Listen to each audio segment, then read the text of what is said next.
Yeah, so I'm sure it's come as a bit of a shock to everybody that the boat's up for sale.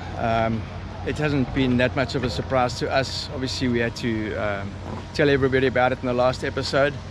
But yeah, as you can see, we're still at Tropic Star Lodge. This is our third visit here, and this is 3 months down the line.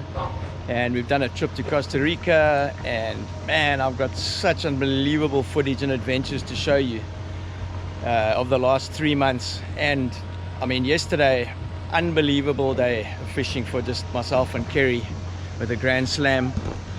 So yeah, we're still here, so don't give up on us. There's still a hell of a lot to come. We've got in all likelihood we're going to be going to through the canal again, and then back to Florida via Jamaica. And man, who knows what's going to happen. The programs change and there's always shifts, and you just got to roll with it. John's been doing his best to see if we can sort out other alternatives, so we've got free range to carry on. And yeah, I'm sure there's going to be plenty down the line. We're also working on something already for next year, so it's not the end of the line for the channel. So keep watching. We're still going to be around for a long time, so stay tuned.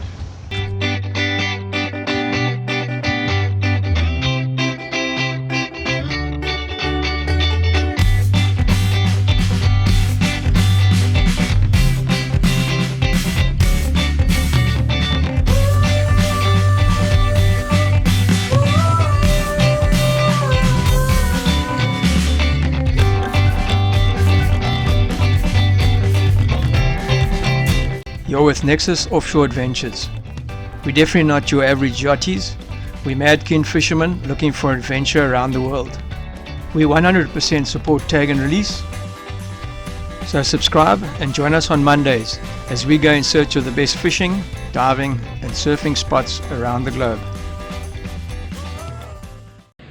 Okay, so Kerry and I are stuck in Golfito in the Gulf. This weather's pretty lousy. We've got a big onshore blowing, and yeah, the surf hasn't been great. We've come across the other side of the Gulf, the sheltered side, and just waiting for the sea to settle down, and hopefully so we can have some surf. So I thought a good time to show you a problem that we've had on the boat, or one of the recurring problems we've had, and how I actually managed to find a way to fix it. It was just out of pure frustration because I couldn't get the parts, and obviously there's a big difference in the fittings that we have here which don't fit ours, so it's always a mission trying to replace stuff. I mean, you can get pumps, but they won't fit onto the fitting, so you have to find alternatives. Anyway, out of frustration I decided to see if I can fix this pump.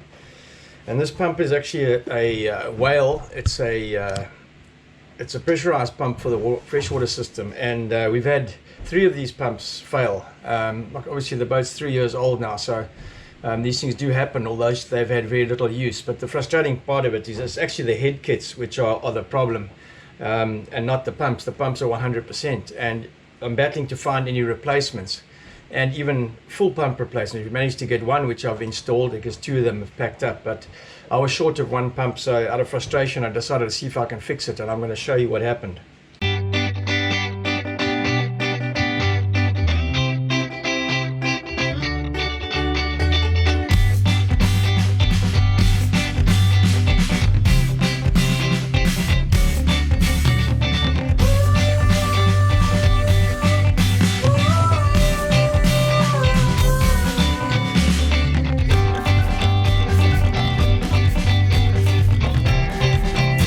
You're with Nexus Offshore Adventures. We're definitely not your average yachties.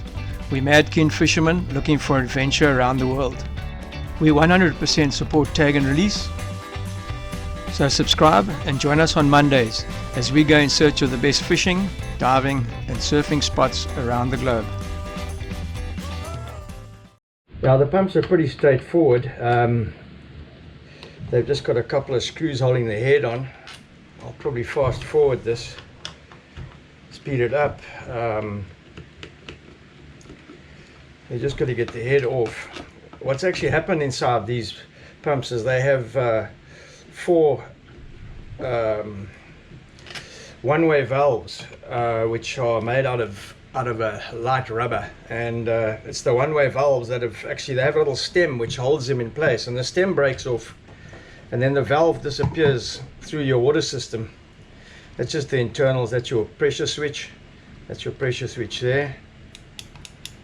and yeah, that you can put one side.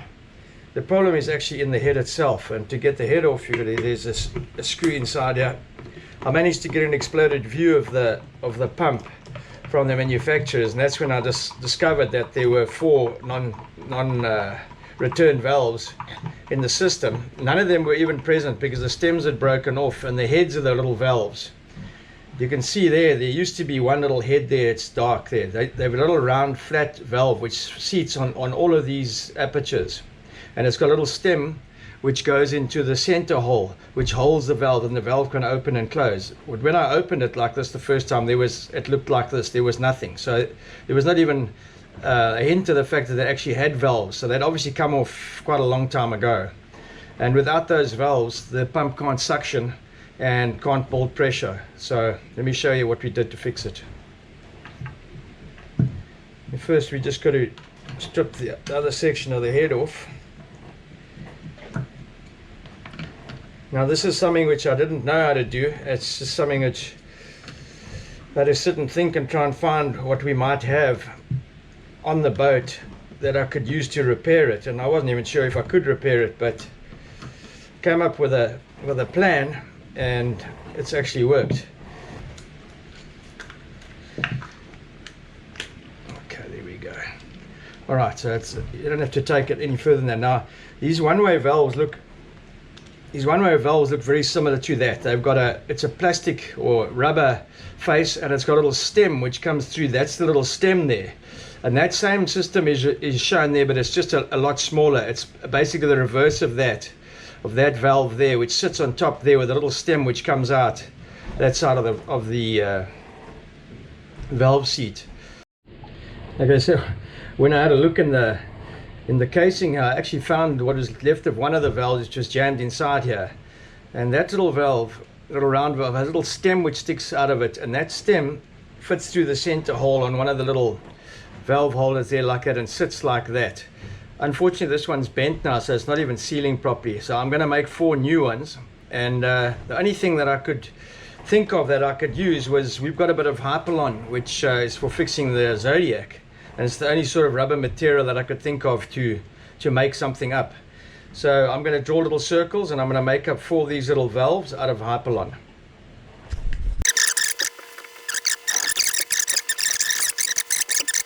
So there's the old valve, and these are the new ones which I'm going to put in place over the little apertures like that. They don't have to be perfect. And then what I'm going to do is I'm going to burn a hole, center the hole where the stem used to go through, and I'm going to be substituting that with a piece of nylon which I'm going to burn the ends of to make it to enlarge the end so that it won't pull through. But I'll show you what I do there. That's going to act as the stem for the valve to operate on. This is all I could think of. Alright, so I'm going to cut a few stems, just about 1 centimeter long.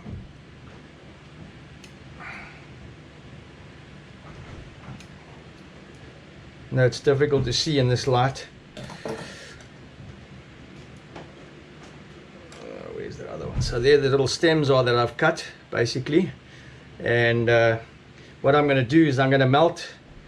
Let's just put those down. I'm going to melt a hole with a heated needle through the center and put the stem through, and then basically overheat the nylon to make a button on the top to stop it from pulling out. I'm using the little torch to heat the needle, if it'll go. And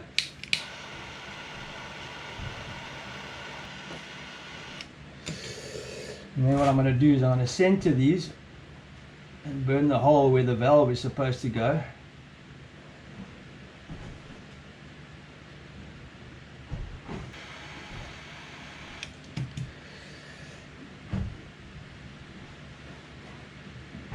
Okay, so now I've got a centered hole.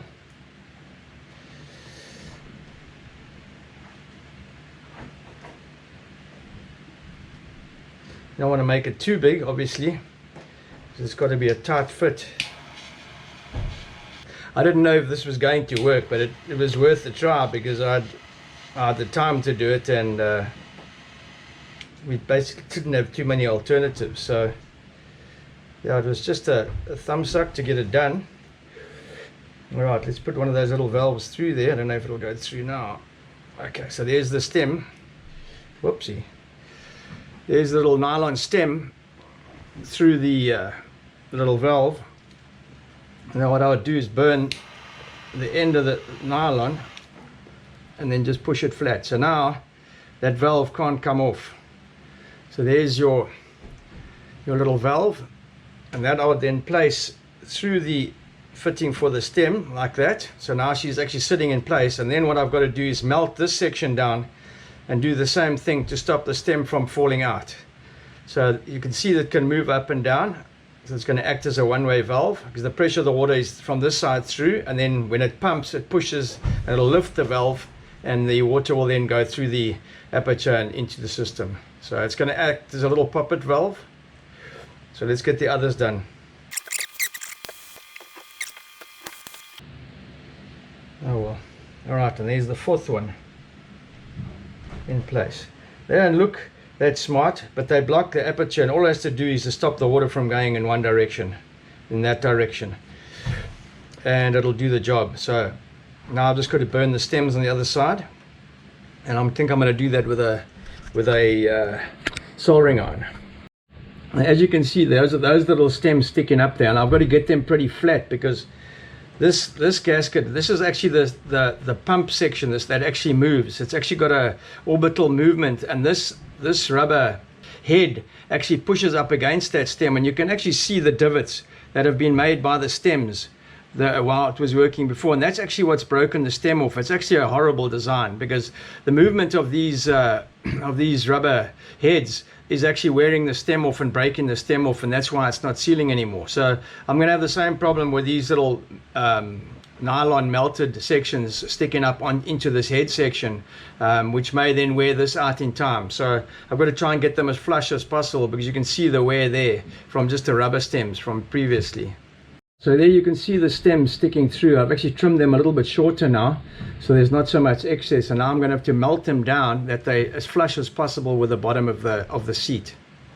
I originally did this, I actually used the little burning torch, but the problem there is you're so close to the edge of the casing that you can burn the side of the casing. So I'm going to use a soldering iron this time, and hopefully that'll go better and I can do a little bit more accurately.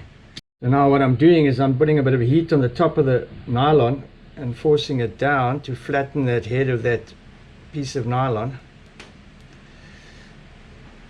And as you can see, it's done that. So you can see there it's fixed now, it can't move, and it'll now work as a one-way valve. And I've flattened that section there. I don't know, it's got to be pretty flat, obviously, otherwise it's going to wear on the inside like the other ones did here. So I've no idea how long this will last, but it definitely works. The starboard side is working with this system, and yeah, we'll just have to wait and see. Let's get the other ones done.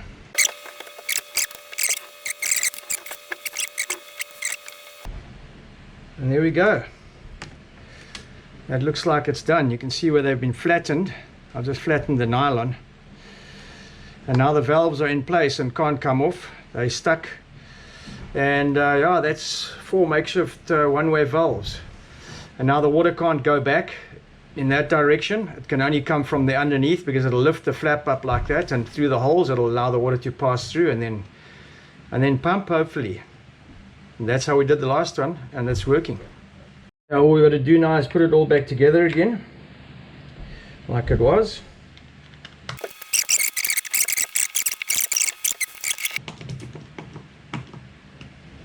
Now it's got like a rotary system which picks up and drops the plungers in a rotary fashion. It picks this piston plunger up and down, and that's obviously what works that one-way valve. And yeah, let's get it back. The only thing you've got to be careful with now is making sure that your pressure switch is in the right place. This has got a keyway, so you've got to try and get that lined up. There we go. Now she's seated, and you've got to make sure that pressure switch is in the right position, otherwise it won't close. There we go. My advice though is not to buy these pumps. because these we've had a lot of trouble with them, and the same with the accumulators on the pressure system. The accumulators fail, so I'd rather go for Japsco, one of the other makes, because yeah, this one definitely hasn't passed the test of time. So we finally left Golfito. We headed up to Drake's Bay along the coast, Costa Rica. Yeah, we spent an inordinate amount of time waiting for another swell at Pavones, and well, it eventually came, but so did the onshore, and the sea's very mixed up now. I headed halfway across the bay to go and have a look again this morning, and just towed it because you could see the movement in the water. It was all jumbled, so it's not going to be great there, even if there is swell. So yeah, I pity you should have grabbed the opportunity the first day we arrived, and it was when it was looking pretty good. It was the best that I've seen it. But yeah, we try to go for the safe option and get checked in, and so that we'd be able to come back for the rest of the weekend. But obviously that didn't happen, and basically mucked everything up. But anyway, it is what it is. We're going to go up to Drake's Bay now, and then Costa to pick up the parts. Hopefully, I'm hoping that the rest of our stuff arrived. Bloody idiots in OR Tambo threw the 2 tanks out for the pressurization of our water system. So fortunately, I bought 2 local ones here, which I've managed to make fit, but they don't look too cool, but they're working. And so that's not a train smash that they removed that stuff. It's just a complete waste of time, because it was a lot of effort to get them sourced and bought and sent up to Durban, and now they're lying who knows where, somewhere. They've probably been stolen by now. Nobody knows where they are. So yeah, it's a bit galling, but that's how it is. Anyway, hopefully we're gonna have a go at a fish. I've got some lines out. The water's not too bright here. It's pretty green here. Just making water. It's not even the best water to make water. But I'm going to head out over the drop off and then up the coast, and hopefully, I saw the one boat got 4 mile yesterday off Costa. Hopefully we're going to get a chance out in the deep in the next couple of days to go and scratch for a bullfish. Now, so apologies for all the sailing footage. We've had a lot of ground to cover, and we also try and bring you the real picture of how it really is to sail. It's not always fun and games. So join us next week as we get to Costa and pick up our steering parts, which will enable us to go out deep with a bit more confidence. Join us as we go search for a few marlin. Subscribe, and we'll catch you then. Thanks for watching.